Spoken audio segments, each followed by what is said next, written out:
Bueno, hace 8 días entonces estábamos hablando de las cualidades de la palabra, hablábamos en general de ello, y decíamos que el Señor habla, según nos enseña Hebreos 1, el Señor informa, crea y transforma, o crea, informa y transforma. Y veíamos que es muy interesante cómo muchas iglesias cristianas alaban al Señor y lo que nosotros queramos y todo, pero no tratan a la palabra con el mismo amor y reverencia con la que tratan al Señor Jesús. Y decíamos que no hay ninguna razón para tratarlos diferentes. Decíamos que, como nos enseña Hebreos, que el Hijo de Dios, la palabra encarnada, fue la manera, la última y más grande manera en la que el Señor nos habló, en la que el Señor nos instruyó.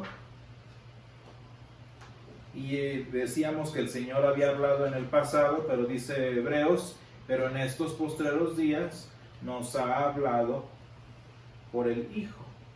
Y decíamos entonces que las cualidades de la palabra de Dios en Génesis 1 son las mismas cualidades del Hijo de Dios. Vemos en los evangelios, por ejemplo, varios ejemplos en el caso de que es el Señor que crea vida cuando resucitó a los muertos, es el Señor que sana enfermedades y es el Señor también a quien la creación obedece.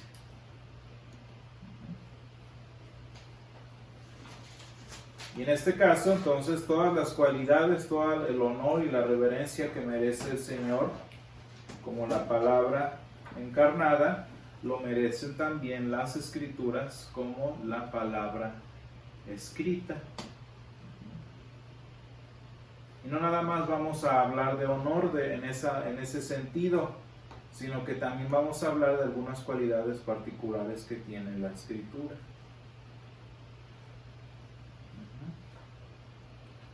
Y bueno, entonces tenemos la palabra oral, la palabra escrita y la palabra encarnada o la palabra personal.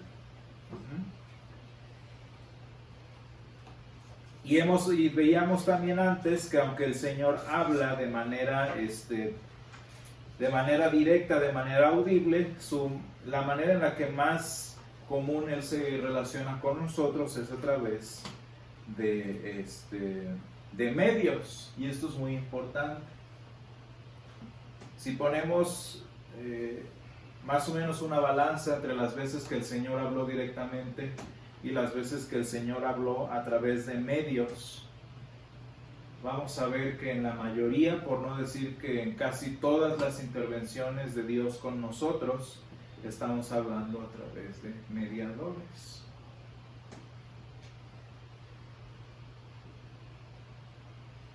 Prácticamente desde Moisés hasta acá el Señor nunca ha hablado sino mediante mediadores. Obviamente Moisés es el primer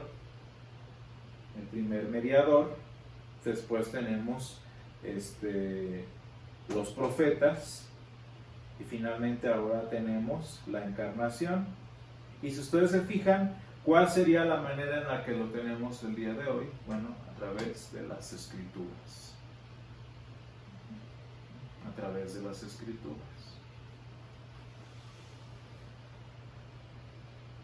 Y bueno, aquí hay una palabra que vamos a estudiar más adelante con más profundidad, pero la palabra que el Señor usa es inspirar, en el que el Señor, cuando habla a través de medios, Él lo que hace es inspirar su palabra.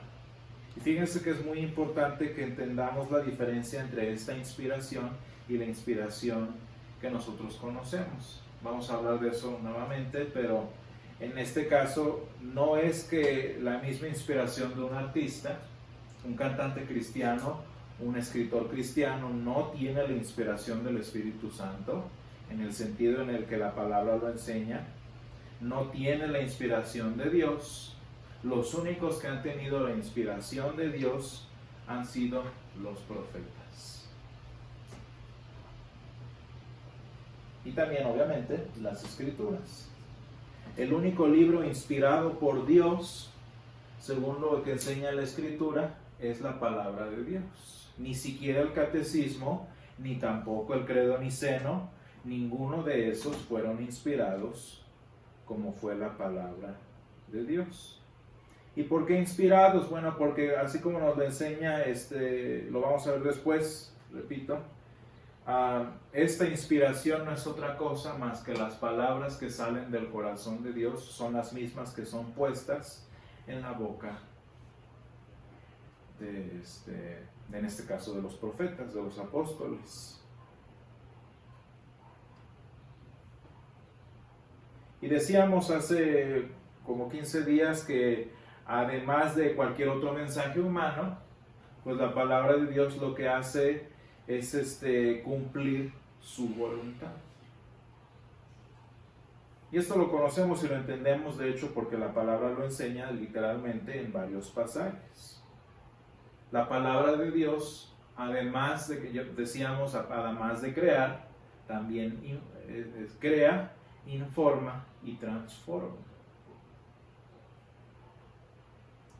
Así como la palabra de Dios en algún momento nos dio vida a nosotros, vida física, así la palabra de Dios también nos informa de cosas. Por ejemplo, cuando lo que estamos estudiando en Génesis, todas esas cosas interesantes, genealogías, cuando estudiamos la Biblia desde el punto de vista, ¿cómo diremos?, histórico, el Señor nos está informando y es muy bueno y muy necesario. Pero cuando nosotros escuchamos el Evangelio directamente de la palabra, cuando el Señor nos enseña de la Escritura para transformar nuestras vidas, allí estamos viendo que la palabra de Dios cumple los propósitos del Señor.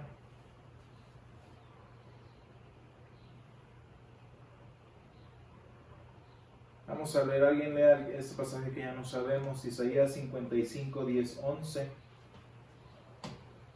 Isaías 55, 10, 11, alguien más, Jeremías 1, del 9 al 10.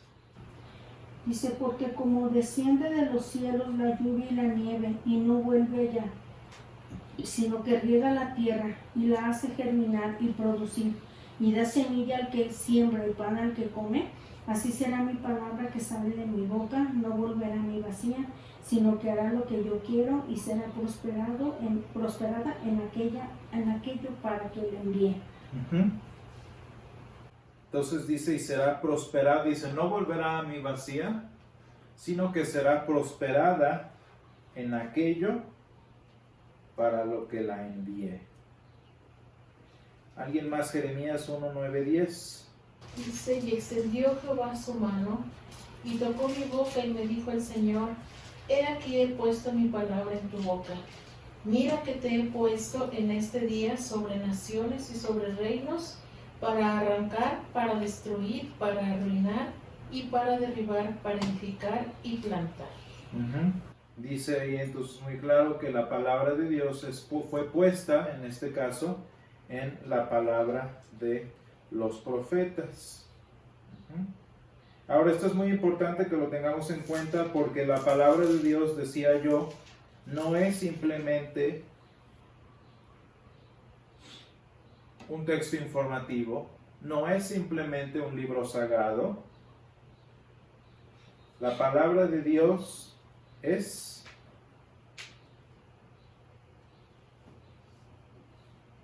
dice el apóstol, viva y eficaz.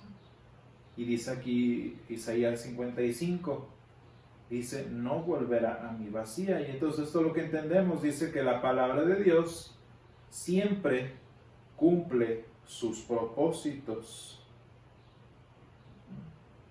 Siempre cumple sus propósitos.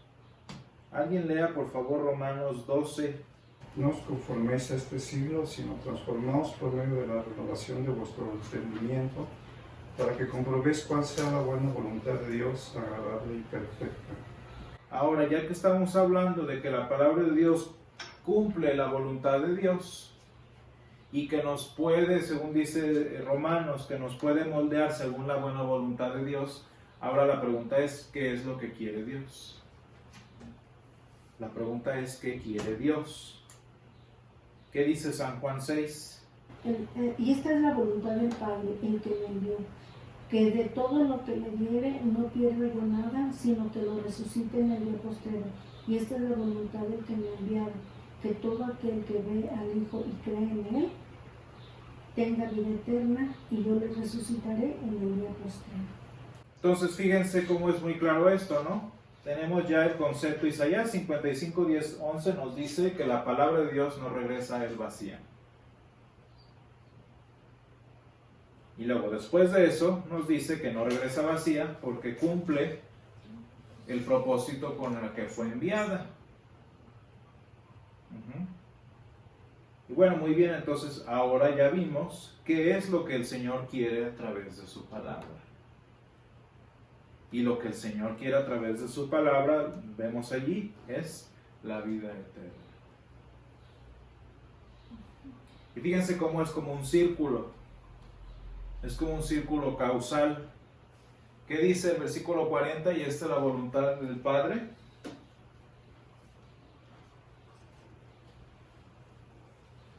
Isaías 6:40, San Juan 6:40, ¿qué decía? Y esta es la voluntad del que me ha enviado, que todo aquel que ve al Hijo y cree en Él, tenga vida eterna, y yo les resucitaré en el día postrero. Dice muy claro, la voluntad del que me ha enviado, que todo aquel que ve al Hijo y cree en Él, tenga vida eterna, y yo le resucitaré en el día postrero. Ahora estamos con ese concepto. ¿Qué es lo que Dios quiere? Nuestra vida eterna, ¿no?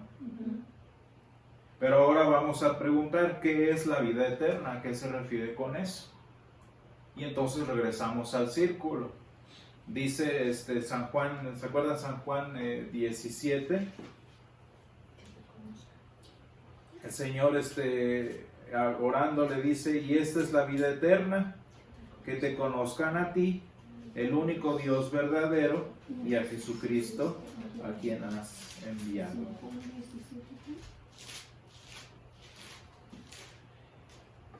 Dice San Juan 17:3, dice, y esta es la vida eterna, que te conozcan a ti, el único Dios verdadero, y a Jesucristo, a quien has enviado. Fíjense cómo todo al final de cuentas es conocimiento, el conocimiento de Dios. Entonces la palabra de Dios tiene el propósito de salvarnos, tiene el propósito de darnos vida eterna. ¿Y cuál es esa vida eterna que nos da la palabra? Que conozcamos a Dios, el único Dios verdadero, y a Jesucristo, a quien ha enviado. ¿Se fijan cómo todo es un círculo? Todo parte de la palabra y regresa a la palabra. Dice el resumen de San Juan mismo ahí en San Juan 20:31, pero estás en escrito para que creáis que Jesús es el Hijo de Dios y para que creyendo tengáis vida en su nombre. O sea, sale de allí y regresa a lo mismo. Fíjense cómo la palabra de Dios no nada más es un utensilio de la iglesia. La palabra de Dios no nada más es un himnario más. Va a haber un momento, por ejemplo, en el que nuestros himnarios estén viejos, los tiramos, se acabó. Va a haber un momento en el que tarde o temprano no vamos a conocer ya los himnos y vamos a tener que usar otros. ¿Y qué? No me importa. Pero fíjense cómo van 2000 años en los que no podemos deshacernos de la palabra de Dios. Entonces esto es muy importante. El Señor cumple esta voluntad, lo vamos a ver también cuando discutamos la ley y el Evangelio, cuando a través de sus profetas, por ejemplo, nos exhorta, nos reprende, nos corrige, nos enseña, o también cuando su palabra nos consuela, nos alienta y nos prospera. Es una cosa importante que entendamos de la palabra. Lo vamos a estudiar más específicamente en la ley y el Evangelio, pero esto es parte de lo que hace la palabra de Dios.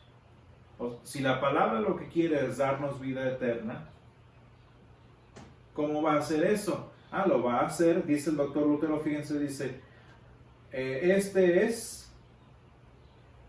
dice, la palabra es el trueno o el relámpago de Dios, por medio del cual Él destruye tanto al confiado pecador como al falso santo, o como al santo falso.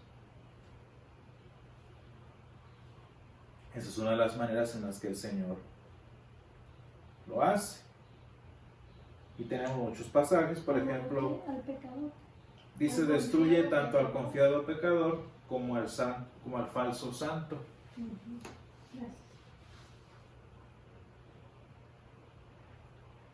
Fíjense cómo es muy importante esto, las palabras del doctor Lutero, porque el confiado pecador está afuera de la iglesia y el falso santo está adentro.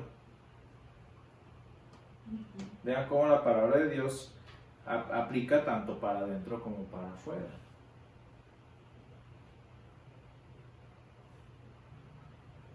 Y tenemos varios versículos en los que el Señor nos disciplina, por ejemplo, Jeremías 5:14, Oseas 6:5, que hablan de castigo y disciplina. Pero también la palabra de Dios, como decía hace rato, nos consuela, nos conforta, nos alienta, etcétera, etcétera. Como aquel pasaje de Ezequiel 37, en donde Ezequiel habla de ese valle de huesos. Muchas veces ustedes van a darse cuenta en su vida que la condición en la que vivimos, que mi momento de vida es como ese valle que describe Ezequiel. Muchas veces encontramos que mi vida personal o la vida de mi familia es como un valle de huesos. Y dice Ezequiel, un valle de huesos secos y bien secos. Es obvio, ¿no?, que un hueso está seco. Pero fíjense el énfasis que hace y el profeta cuando dice un valle de huesos secos. Y fíjense lo que hace la palabra de Dios en esa profecía. El Señor le dice: hijo de hombre, profetiza. ¿Y qué es lo que sucede después de que Ezequiel predica la palabra? Todos esos huesos no nada más recobran carne, sino que recobran espíritu de vida. Vamos a leer Hebreos 4:12, ya nos lo sabemos ese. Porque la palabra de Dios es viva y eficaz, y más cortante que toda espada de dos filos, y penetra hasta partir el alma y el espíritu, las coyunturas y los tuétanos, y discierne los pensamientos y las intenciones del corazón. Ese versículo es muy importante para nosotros, especialmente cuando veamos un atributo en particular de la palabra, pero dice: la palabra de Dios es viva, y aparte de que es viva, es eficaz. ¿Por qué decimos que es viva? Fíjense cómo cuando en el Antiguo Testamento la manera en la que se refleja la muerte es cuando ya no hay movimiento.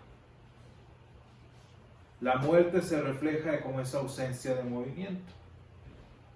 Por eso en muchos pasajes del Antiguo Testamento, y de hecho en cada referencia a nuestro Dios, y desde el mero inicio de Génesis, vean cómo el Espíritu Santo aparece moviéndose. Porque en el pensamiento del Antiguo Testamento nuestro Dios es un Dios activo, nuestro Dios es un Dios que se mueve, es un Dios que avanza, etcétera, etcétera. Y fíjense cómo, de esta manera, de alguna manera o de algún lugar, acuérdense que nos dice el apóstol San Pablo: dura cosa es caer en manos del Dios vivo. Este era un concepto que ya todos, la iglesia del Nuevo Testamento, estaba muy claro. Nuestro Dios es un Dios vivo. ¿Y qué es lo bueno de que sea vivo? ¿Qué es lo bueno de que la palabra sea viva? Que podemos confiar en ella, que está siempre activa, que está siempre alerta y que está siempre haciendo algo en favor nuestro. Si se acuerdan que hace 8 días veíamos el pasaje, el salmo donde Dios se compara con los dioses. Y lo primero que decíamos, que notábamos era eso, ¿no? De que tienen boca y no hablan. Muy importante referencia, ¿no? Para entender a nuestro Dios. Pero si ustedes se fijan, ¿qué está describiendo el Salmo allí? Dice, tienen boca y no hablan. Tienen ojos y no ven, tienen oídos y no ven. ¿Qué está reflejando ese Salmo que está describiendo? Está reflejando una estatua. Que si ustedes se ponen a pensar, se ponen en los zapatos de un hebreo, tienen a los dioses egipcios que están parados en los templos todo el tiempo, y tienen a Dios que está partiendo el mar, que está enviando plagas, que está descendiendo en el templo, que está descendiendo en el tabernáculo, en el monte Sinaí. Vean la diferencia que hay entre uno y otro. Y esta cualidad aplica también a la palabra de Dios, porque estos libros están muertos. Cuando, por ejemplo, se estudia el Corán nunca reclama para sí alguna de estas cualidades. El Corán asimismo se describe como un libro que nos informa acerca de Dios. Pero nunca el Corán afirma que puede hacer algo por nosotros. Y en este caso, Hebreos 4:12 nos dice claramente que la palabra de Dios está viva. Y podríamos hacer la analogía tomando el Salmo. ¿De qué sirve un libro humano? Y podríamos describir lo que ustedes quieran. Tiene páginas y no transforman, tiene letras y no enseñan, lo que ustedes quieran, pero nada más la palabra de Dios está viva, porque nada más la palabra de Dios es dinámica, etcétera, etcétera. Dice, la palabra de Dios es viva y eficaz. Esa es una de las cualidades en específico de la palabra de Dios, lo vamos a ver. Pero fíjense ustedes cómo la palabra de Dios es lo suficientemente eficaz como para saber a quién consuela y a quién reprende. La palabra de Dios es lo suficientemente viva y eficaz como para que su mensaje lastime a quien necesita ser lastimado y consuele a quien necesita ser consolado. Lo vamos a ver un poquito más a detenimiento, pero esta es una de las características específicas de la palabra de Dios. Al Señor no se le va. No es que falle el tino y a una persona no habla. Hay una enseñanza por allí que dice que el Señor ya escogió a los que serán salvos. Y de manera que si no eres salvo, la palabra de Dios, aunque te predique, nunca te va a hacer. Entonces imagínense la referencia como un dardo, que no importa las veces que se envía el dardo, pues ni te quitas porque nunca te va a llegar. Como dice el dicho ese de cuando te toca, cuando te toca, aunque te quites, y cuando no te toca, aunque te pongas. Pues ahí sí prácticamente se aplica el principio ese. De tal manera que pues Dios no va a perder el tiempo contigo, nunca te va a pasar nada. Y fíjense, pues ¿para qué venimos? Una de dos, ¿para qué venimos? Y de todas maneras, si somos, pues... Y si no somos, pues de todas maneras. Es como una doctrina autodestructiva, ¿no? Y bueno, y para terminar con el día de hoy, hay una cosa muy, muy curiosa que debemos nosotros entender con una buena perspectiva. Vamos a leer, nada más que no tengo el pasaje en específico. Alguien busca el pasaje del camino de Emaús. Y alguien más lea San Juan 5:39. Dice: escudriñad las Escrituras, porque a vosotros os parece que en ellas tenéis la vida eterna, y ellas son las que dan testimonio de mí. Dice, escudriñad las Escrituras, porque a vosotros os parece que en ellas tenéis vida eterna. Otra vez como ese concepto, ¿no? De la vida eterna. Y luego dice, y ellas son las que dan testimonio de mí. Bueno, fíjense cómo ese ellas se refiere a ¿qué? A las Escrituras, ¿no? Ellas se refiere a las Escrituras. Decía aquí en San Lucas 24, en el camino de Emaús, Y dice, oh insensatos y tardos de corazón, les dice Jesús, para creer todo lo que los profetas han dicho. Y dice, ¿no era necesario que el Cristo padeciera estas cosas y que entrara en su gloria? Dice, y comenzando desde Moisés, es decir, ¿qué es Moisés? Pues desde el inicio. La ley, ¿se acuerdan que dice, y esto es la ley de los profetas? O sea, la palabra de Dios, en pocas palabras. Dice, comenzando desde Moisés, vámonos literalmente desde Génesis hasta Malaquías en este caso, dice, y siguiendo por todos los profetas. ¿Qué son todos los profetas? Pues todos los profetas. Mayores y menores. Ajá. Todos los que hablaron la palabra de Dios les declaraba en todas las escrituras lo que de él decía. ¿En cuáles escrituras? Pues en todas las escrituras. Y luego dice en Hechos 6, perdón, con el arresto y la muerte, la defensa de Esteban, en el capítulo 7. ¿De qué habla Esteban en su defensa? ¿Qué es lo que les platica? Otra vez, toda la historia, desde Moisés hasta el Sinaí, hablando del Señor. ¿Y como que para qué esto? ¿Por qué el Señor Jesús nos dice que escudriñemos las Escrituras? Porque a vosotros os parece que en ellas tenéis vida eterna y ellas son las que dan testimonio de mí. Porque si ustedes se fijan, el propósito de las Escrituras es el mismo propósito del Hijo de Dios, que es la salvación y la vida eterna. El propósito de esto es el propósito de otro. Y cuando, no sé si ustedes han oído que hace tiempo decíamos que el protagonista de las Escrituras es el Señor Jesús, ¿verdad? La Biblia no es un libro que habla de la humanidad, que habla de la historia. No, la palabra de Dios es un libro que habla de Jesús y Jesús es el protagonista. Ahora, ¿a qué se refiere con que es el protagonista? No nada más como que es un personaje principal, porque pues también San Pablo es el personaje principal, digamos, del Nuevo Testamento. O Moisés es el personaje principal del Antiguo Testamento. No se trata de eso nada más, sino que literalmente el ministerio, el propósito, el poder de las Escrituras es el mismo ministerio, poder y propósito del Señor Jesús. Y por eso dan testimonio de Jesús, porque el testimonio y el ministerio de Jesús es precisamente, otra vez, eso que la palabra de Dios nos dice. Dice, vamos a regresar a eso que estábamos hablando. Isaías 55, que dice, No volverá la palabra. dice así es pues mi palabra, que no volverá a mí vacía, sino que será prosperada en aquello para que la envíe. ¿Y qué dice después? Eso es lo importante, ¿no?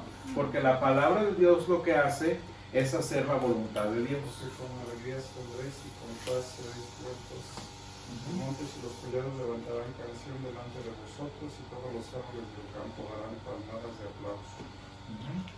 Ese es el propósito de la palabra de Dios. La palabra de Dios hace la voluntad de Dios. ¿Y cuál es la voluntad de Dios? Decíamos, la vida eterna. Y el Señor Jesús dice, para lo que tú me enviaste, así como el Padre me envió. ¿Se acuerdan cómo dice el Señor Jesús? Así como el Padre me envió, así también yo os envío. Entonces fíjense cómo la relación del Señor Jesús con la palabra no nada más es una cosa de protagonismo, no es una cosa de guión protagonista, es una cosa todavía más profunda, ¿verdad?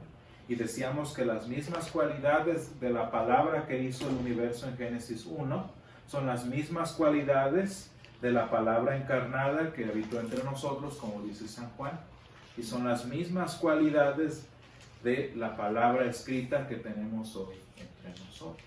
Fíjense cómo no es un libro nada más sobre Jesús, porque pues tengo muchos libros que son sobre Jesús. Es un libro que es la palabra que es Jesús mismo. Y eso es lo que nos enseña el Señor Jesús. Y comenzando desde Moisés y siguiendo por todos los profetas, les declaraba en todas las escrituras lo que de él decía. Bueno, vamos a terminar entonces en esta mañana para prepararnos para el culto.